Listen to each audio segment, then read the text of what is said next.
All right. Hello and welcome. We are excited to be presenting some information to you on the importance of integrating morphology into your teaching.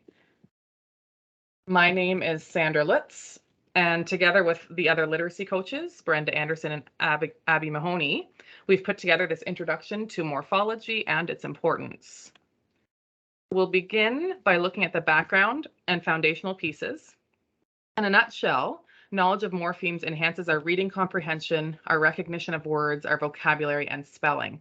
And all of these are critical components to being a skilled reader. So we're going to take a look at the reading brain to understand a bit more about why morphology and how we teach reading is so important. Despite what many of us have learned, reading is not a natural process. Speech is, but reading isn't. Reading is a relatively new invention, with writing only being a few thousand years old. Our brains are unable to evolve quickly enough to have adapted to this new invention. So instead, many neuroscientists have shown that reading takes over a region of the brain that was being used for something else. And this is called neuronal recycling, which is coined by Stanislaus Dehaene, who is a leading researcher in neuroscience and how brains learn. When we first encounter a letter or letter string, our retina in our eye sees it as an image. Our brain then recognizes it as a letter or a letter string and transfers the information to the same spot in every brain, what has been termed the visual word form area, and sometimes called the brain's letterbox. And you can see that in the picture on the screen. This is the area of the brain that is being recycled for reading. Here, the letterbox recognizes what the letter or string of letters are. The letterbox then sends that information to different areas of the brain to process the sound the visual letter represents and the meaning of a string of letters, among other things. And this is because letters are visual symbols that are the pathway to pronunciation and meaning. They are a written representation that we attribute to a sound or meaning or both. Notice on the image that there are a few areas of the brain that are involved in the process of reading. And this is very much an oversimplification, but just to give you an idea of how many parts of the brain are involved in reading. Most of the areas that are highlighted here, however, aren't actually connected specifically to reading. They're connected to spoken language, but they are needed in order to be able to read, to process the sound of the letter symbol seen, processing the meaning, things like that. Once we've learned the letter or letter strings through multiple exposures, it's stored in our visual word form area, so that brain's letterbox, to quickly be retrieved when it's seen again. Due to how quickly we can read words, we, for the most part, assume that our brain reads a word by looking at the full word as a whole, not by looking at each individual letter. Our brain uses something called parallel processing. It notices each letter and processes the letters simultaneously, all at once. We're just so quickly able to retrieve that word from the letters the brain has recognized that we assume we have noticed the whole word and not the individual letters. But as Kilpatrick says, if we did not attend to every letter of the words we read, we could not instantly recognize words that differ from one another by only one letter. Knowing the letters that represent sounds, such as A representing a or a, long or short vowels, and that represent meaning, such as un means not, is how our brain makes sense of words. Not only that, it's an efficient way for the brain to work. Letters and letter strings, such as can be applied across multiple words, which is much more efficient than knowing each individual word as a whole unit, and thereby not being able to apply that word to other words. Learning through whole words is not how our brain operates, but it is, unfortunately, how most of our students are being taught. The most important thing to know in all of this is that all brains learn to read in the same way.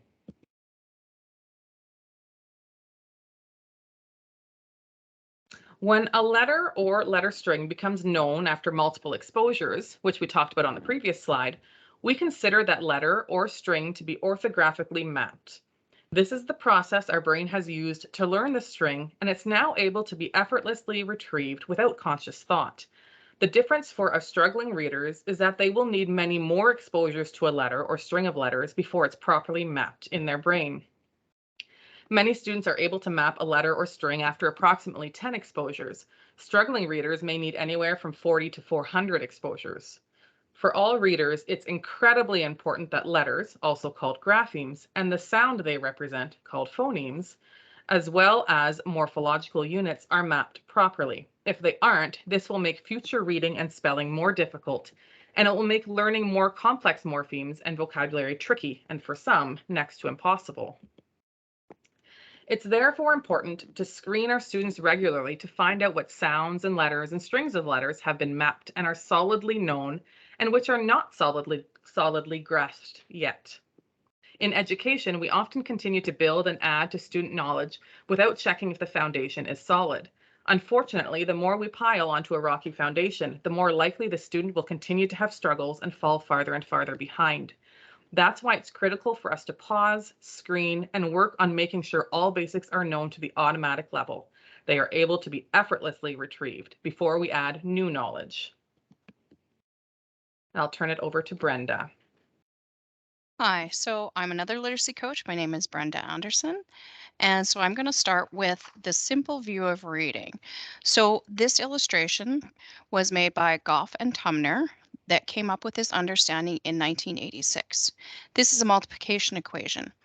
If we consider each of these parts as either 1, they have it, or 0, they don't have it, then if we took decoding being 1, times 0, no language comprehension, we come out with 0, reading comprehension. If we went the other way around and they have no decoding skills, so a 0 in here, and then a 1 in your language comprehension, because that might be all right, then we're still coming out with 0, no language comprehension. So we need both parts to work together in order to achieve reading comprehension, the goal of reading. So reading is that thing that we may be able to listen and our listening comprehension is really good, but if we can't decode the words and read, then our reading comprehension will not be there. So the next slide.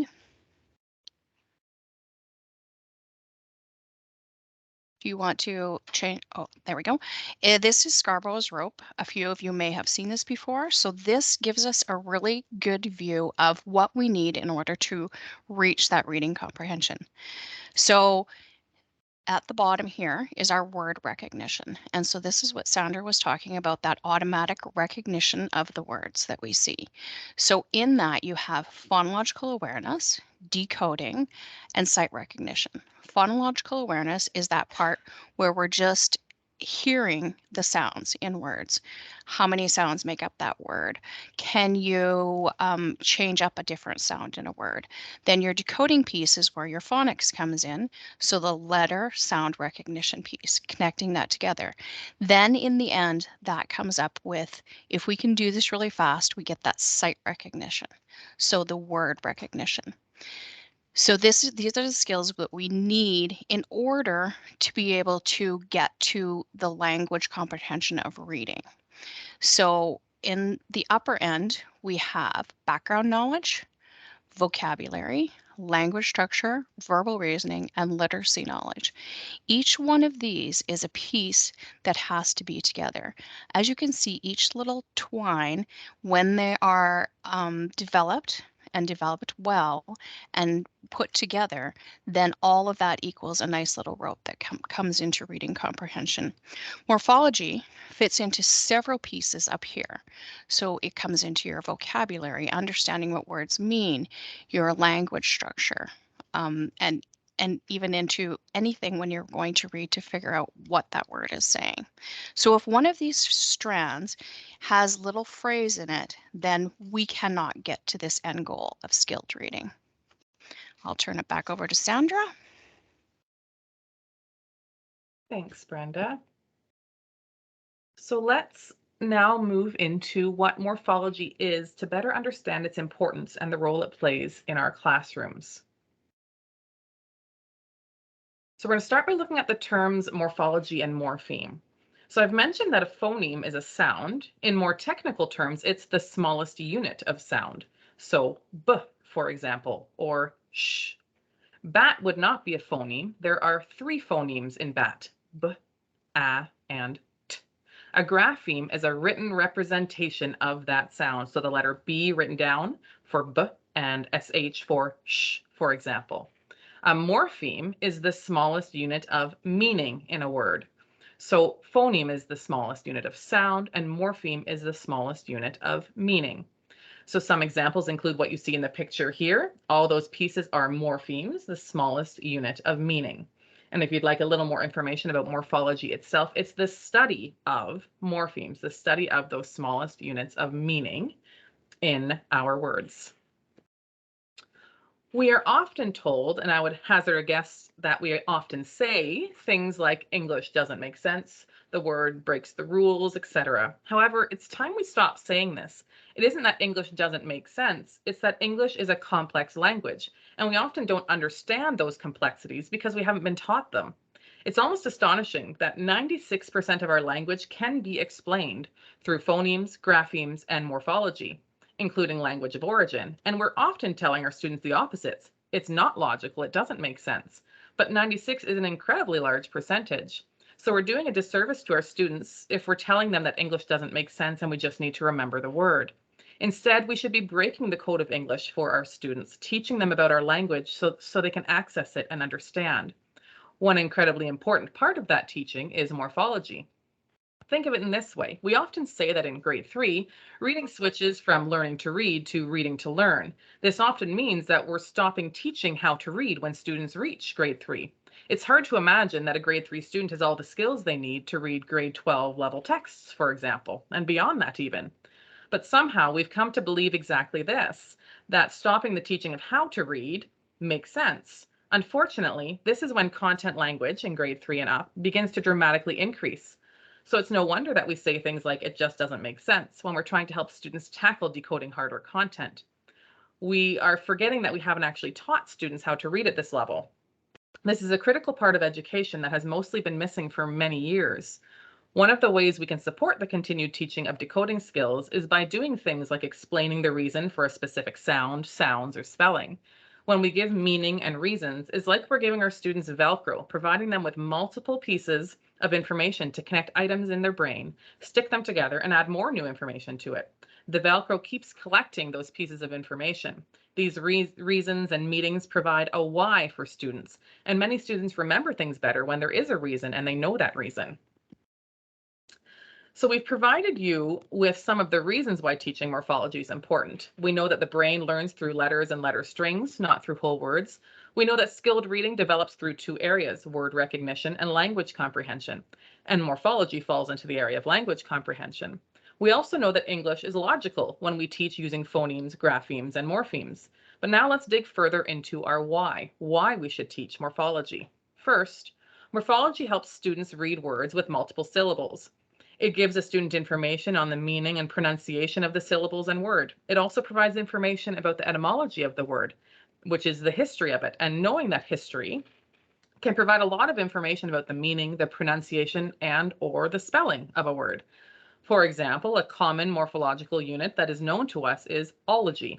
We know it means the study of something. This allows us to know that biology means the study of something that's the study of something, and when we know that bio means life, we know the word means the study of life, of living things. We can connect this to morphology. This is the study of morphemes. Another reason to teach morphology is that morphemes are quite consistent for spelling. Some examples are included on this slide. First, magic and magician. While the pronunciation changes, the root word magic has kept the same spelling to allow us to understand the similar meanings of the words.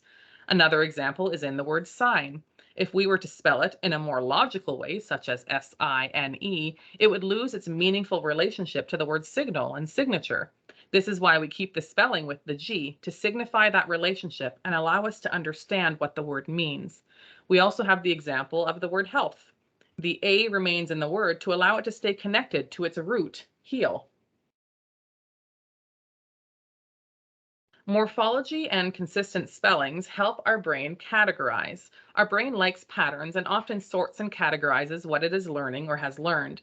The consistent spellings of morphemes allow our brain to make these meaningful connections and sort words to keep those with similar meanings together. Words are more quickly recalled when they have meaningful connections to one another. Another reason morphology is important is because it allows us to know how to spell homophones, those words that are pronounced the same. When we know that heal with an A is related to health And we know that heel with the double E is related to feet with an E. The way to spell these words quickly becomes clear. The same goes for understanding that here with an ear is related to our ear. So sorry, here with an EAR is related to our ear. And here with an ERE is related to where and there. Even though the pronunciations are different, the spelling allows us to know that the words are related. They all mean a place. Can't be understated that teaching morphology is incredibly important. Sometimes, though, we don't necessarily grasp the magnitude of how much morphology can help us when it comes to reading words and understanding what we are reading. This slide can hopefully help us see how significant teaching morphemes can be in building a successful reader. If you look at the Anglo-Saxon prefix un, it's a prefix for 782 words. Re, the RE, is for 401. It's a prefix for 401 words. This chart on the right of the screen shows 12 Latin roots. And if we're teaching these roots, we're opening students up to the possibility of understanding 70,000 words. These are just some examples, but think, if these 14 roots and prefixes on this slide can open up this amount of knowledge for students, think of the world of words that students can be ready to tackle when we teach them even more. The connection between understanding morphemes and then being able to comprehend full text also can't be understated. Students need to understand the words they read in order to understand the full text. When we teach morphology to students, the brain begins to shift from only connecting letters to the sounds they represent, and it starts to connect to meaning. Brains look beyond just the sound and symbol to find meaningful units. Ing, for instance, so ing, often means an action or a process that's occurring. Knowing this allows students to understand not just how to pronounce the sounds in the word, which happens when we rely only on sound and symbol, but to connect it to what the word means. Here's an example of how morphology and understanding of phonemes and graphemes help with spelling. If a student were to spell a word ending with the s sound, they need to decide if the word is plural and has the suffix s added, or if it's not a plural word. If they've learned that English words only end in s if they're plural, and the word isn't a plural, they need to think of what letter has the s sound in it. They may realize that it's going to be an X, as this borrows two sounds, k and s. This process of understanding morphemes as well as phonemes and graphemes allows students to not need to memorize every word, but to analyze and figure out. It's no longer a guessing game, as it often feels to many students when we're teaching them that English doesn't make sense. We've mentioned a few words that may have left you wondering, Anglo-Saxon and Latin in particular. We're going to address these languages now. English is a language that's been created by using and borrowing from multiple other languages. The majority of our language stems from Anglo-Saxon, Latin and Romance languages, and Greek origin. French would be next on the list, but these previous three offer the majority of the information we need to better understand our language. The Anglo-Saxon language is critically important for our youngest readers, as the English we use in our everyday language pulls from Anglo-Saxon. The books we have our youngest readers reading therefore also include mostly words of Anglo-Saxon origin. These words are often the oldest words in our language, which unfortunately means that the majority of the words in that 4% of words that don't have logic to them are from this language, as the reasons for the spellings have been lost or morphed over time. The reason we focus on these three languages are because they truly do make up a large majority of what we use in English. If we start at the bottom of the pyramid on this slide, we're looking at our everyday language that's learned first. Anglo-Saxon, while it makes up 25% of our everyday language, only encompasses 1% of academic language. Latin, on the other hand, makes up 55% of our language and are words we see and use throughout most of our academics. Words of Greek origin make up 11% of English and are words that are often used in science and mathematics. This slide is a little more complex, but gives you an idea of the types of words that fall under each origin language. When we teach students not just the meaning of a morpheme, but also the language of origin, it helps to explain even more of English and adds more Velcro for the brain to have information stick for our students. An example of the importance of knowing the origin of words is in recognizing that Greek uses combining forms instead of prefixes and suffixes. Combining forms are often two words with an O in the middle to combine them. Latin and Anglo-Saxon, on the other hand, use prefixes and suffixes, but different ones for each language. Another example is with the CH spelling. When CH says ch, it's an Anglo-Saxon word. An example is the words church or chime. CH can also say k, Christmas or school, for example. This is Latin. Lastly, when CH says sh, it's Greek, machine, for example. There are some exceptions here and there, but this is a generalization that's used to help us understand how to spell and read words. We won't have time to dive into all of the details of morphemes and languages, but we would like to give you a couple of tidbits. First, there are two kinds of morphemes, free and bound. A free morpheme is one that can stand alone as a word. It can be Anglo-Saxon, Latin, or Greek, as you can see on the slide. The language of origin dictates what type of free morpheme it is. In Anglo-Saxon, it's a base word. In Latin, it's a root word. In Greek, it's a combining form. Then we have the bound morpheme. This is a morpheme that cannot stand alone as a word. It's bound to another morpheme in order to become a word. Many suffixes and prefixes are bound morphemes, and roots and combining forms from Latin and Greek can also be bound and unable to stand alone. This chart is an incredibly handy tool in helping you decipher the language or origin for the morphemes of Anglo-Saxon, Latin, and Greek origin. If you do happen to be interested in diving deeper into morphology and language, consider taking a look at the book this chart's from. The book is Speech to Print, and it's a resource with lots of information, more than just morphology, but the book is rich in content and information, and the chapter on morphology is pretty stellar. You may notice a few new terms in this chart, derivational and inflectional. What's important to know about these is that a derivational suffix or prefix is added to base words and roots and often change the part of speech from a noun to an adjective, for instance. An inflectional suffix is only a part of the Anglo-Saxon language and only exists as a suffix. These suffixes do not change the part of speech of the word they are being added to. A couple other interesting things to note. Compound words are only listed under Anglo-Saxon, as all compound words come from the Anglo-Saxon language. And look at the plural forms for each language. They vary as well. It's so important for students to come to grasp the differences and similarities between the languages when we look at morphemes, because they are interconnected. So now to answer a question I'm sure you're wondering, when do we start? Morphology instruction should start early and needs to continue throughout all of the years a student is in school. I hope this look at why morphology is important and some of the background on our language has showcased how important it is for us to teach students not about whole words, but about word parts, the morphemes. This allows students access to meaning, to pronunciation, and to spelling. The path becomes much more clear and much less muddy for students when they understand how our language works and when we teach in a way that supports how our brain learns and stores information.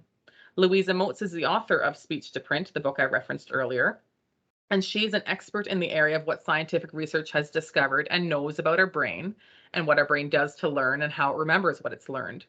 We've quoted her here, sharing in more detail how our English language is full of morphemes and how our brain stores them according to patterns it finds. It's so important that we don't stop the work of teaching students how to read after the early elementary grades. At that point, students are only just starting to grasp the simple morphemes, phonemes, and graphemes. We need to continue teaching the more complex parts of our language and how to read them. Otherwise, we are doing an incredible disservice to our students. Now that we have a bit of the background on what morphology is, let's switch our focus, to how we can use and teach morphology. So when teaching morphology, where should we start? This slide gives a general overview of where to start with the plural S and where to go. The goal is to have Anglo-Saxon morphemes well established by the end of third grade, at which point a shift begins to Latin morphology. This is the language that students are beginning to be exposed to in these later elementary grades.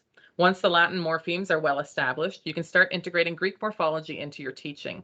The most important piece to remember is that reading instruction should never stop as language continues to get more complex as students grow, and they need to be taught how to tackle this more advanced language.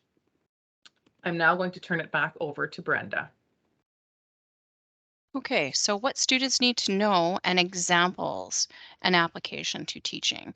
So I was just kind of thinking too, as Sandra was doing her nice presentation there, that it would be great if we could give you a copy of this presentation so that you can go back to refer to it if you need be. So we will make sure that that happens. So the first one, there's a few things that we need to be able to know, and it's giving us examples. So we need to be able to identify morphemes, the smallest meaningful units of language, and distinguish them from syllables. So you need to decide what is a morpheme and what is a syllable. The word interchangeable has 5 syllables, but 3 morphemes. Identifying the meaning of common Latin and Greek prefixes so as to improve word recognition, spelling, and vocabulary. An example of that would be attractive has 3 Latin-based morphemes. At, meaning add, or meaning to or towards, tract, meaning to pull, and ive, an ending that makes the word as an adjective. The next one is recognizing that spelling of morphemes are often stable when pronunciation varies in words with common roots. As a result, spelling can be a clue to meaning.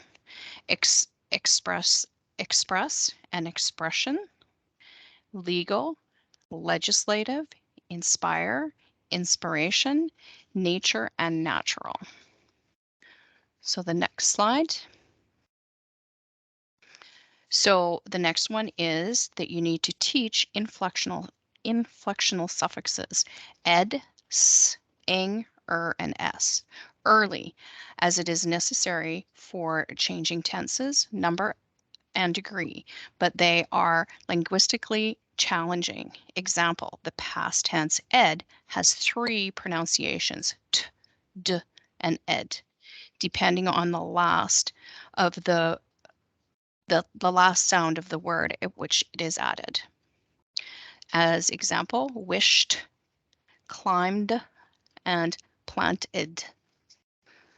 So a lot of times too, we need to make sure that some of these things are starting in our early grades and being introduced to the students as early as 2nd grade. We add in some morphemes, we add in syllables, but this needs to continue so it builds upon, like Sandra was talking about, the mental Velcro. It's just adding to that. Building knowledge of families of morphemes related words when teaching reading, vocabulary, spelling. An example, beginning in a Latin root such as verse and vert, to turn, reverse, inverse, preverse, vertigo, versatile, incontrovertible, and etc. Encouraging students to use morphemes, recognition content, and the dictionary to decipher and or refine knowledge of words, meanings. So example, cite is related to citation, cite is related to situation, and sight is related to seeing. So all spelling differently and relating to something different. And next slide. So this is just a nice little way that you can pull words apart, and remembering that affixes, prefixes, and suffixes plus the base root word equals the new word. Every teacher is an ELA teacher. So that means just because we're teaching science or social or math, we're always relating to the words that we're teaching. It's the vocabulary. All of it has to come back to that upper end of the rope as well. Understanding, looking for our words, and morphology fits into that. The study of morphology will allow students to decipher the meaning of words in all other subjects. An understanding of morphology enables students to decode and encode words. So not only does it help with our reading, but it helps with our spelling. So this is another kind of this is from our phonics and grapheme mapping book, which we will have a little section at the end with the resources on. And this is a nice little way and chart that is right from the book. They have Blackline Masters that gives you a way to do it. So you're starting with your base or your root word, and then you're deciphering the word and pulling it apart. What is it, the prefixes? Is there any suffixes? Is there more than one of each? This also helps with that spelling. So this is another way to extend our mapping procedure that is done the same way in this book. So we would present the student with a word that was to be analyzed, identify the base word, working outwards, identify the prefixes and suffixes, and note the spelling changes. And the next.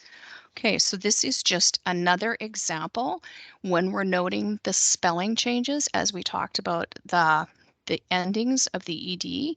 This is just adding on to when we're taking away the E and adding on ED. We're taking away that silent E, but we're adding on the ED here. So another way of mapping. So wordplay.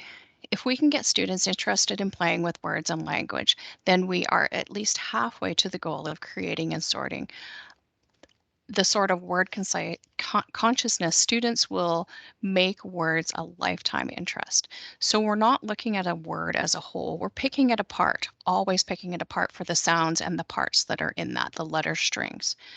So we can do things with figurative language like idioms and morphemes. That would be things like, example, button your lip, word association. So that would be like BOW, meaning incline, or BOW, meaning a knot, a bow and a bow. Word formations. So that would be like your little acronyms like NFL. What does that mean? Playing with these, LOL. Having kids come up with ones of their own. What could they create for that? Word manipulation. So that would be like noon. We can put that backwards and it still says the same thing. Mum and level, all the same. Word game. So doing things like who sells seashells by the seashore. So making sure that we're just playing with words in that way. Ambiguity. So that means just like your brake light. And onomastics, which is like an Adam's apple. So the next slide just shows you a couple of these. Have a lot of nice little books in here that play with words. And this one, the same thing, is working with grammar and figurative language. Little examples of those. The next one is, so this is a word web. So this would be like having your prefixes or suffixes in here, and then what do those words mean? And then putting them all down in the tree. You can do the same sort of thing when you're talking about vocabulary words. What does that word mean? What does it make you think of? That sort of thing. And the next one. Steps for using morphemes to determine the meaning. So this is another little activity that has come from the blueprint, comprehension blueprinting. And so you look for the root word, a single word that cannot be broken into smaller words or parts. See if you know what it means. So then look for the root word in a word. Look for the prefix. Is that prefix giving you any indication of what that word might mean? Like Sandra had said before about ology, as in the study of. Looking for a suffix, a word part added to the end, making it change its meaning. An S for plural. Putting the meaning of the root word, prefix or suffix together and seeing if you can build meaning from the word. So nice little steps to go through. And inside out strategy. So this is another one from your comprehension blueprint. And so first look inside the word at context clues and the neighboring words and sentences. So looking for meanings, then look inside the word or the word parts for the prefixes, roots, and suffixes.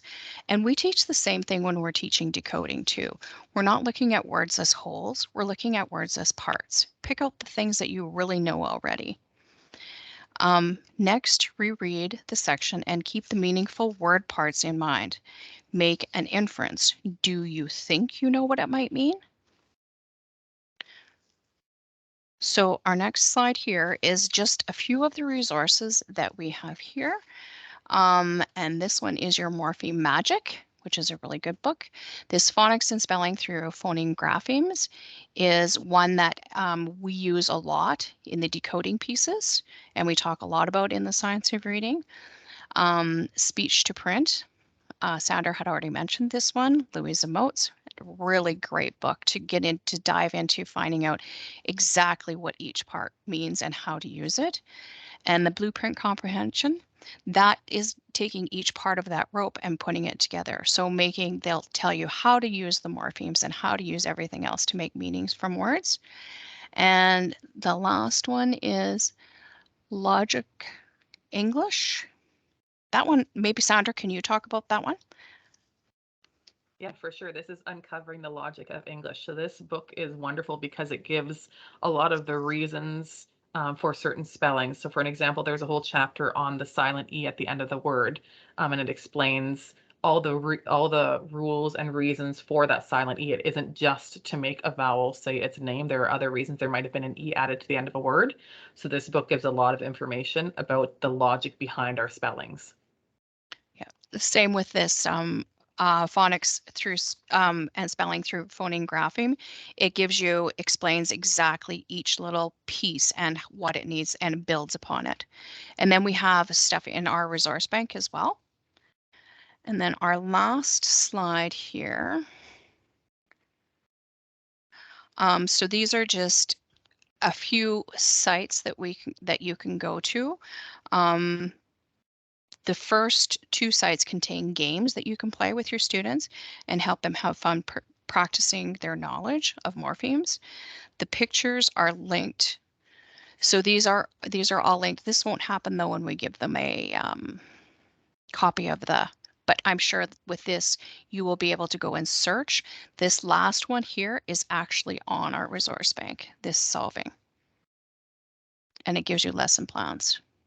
We can send So a copy of the actual full PowerPoint, Brenda. perfect. And then they'll be able to click on the links. Yeah. Perfect. Okay, thank you. Yes, thank you everyone for joining. We so appreciate and hope you've gained some information. Please reach out if you have any questions.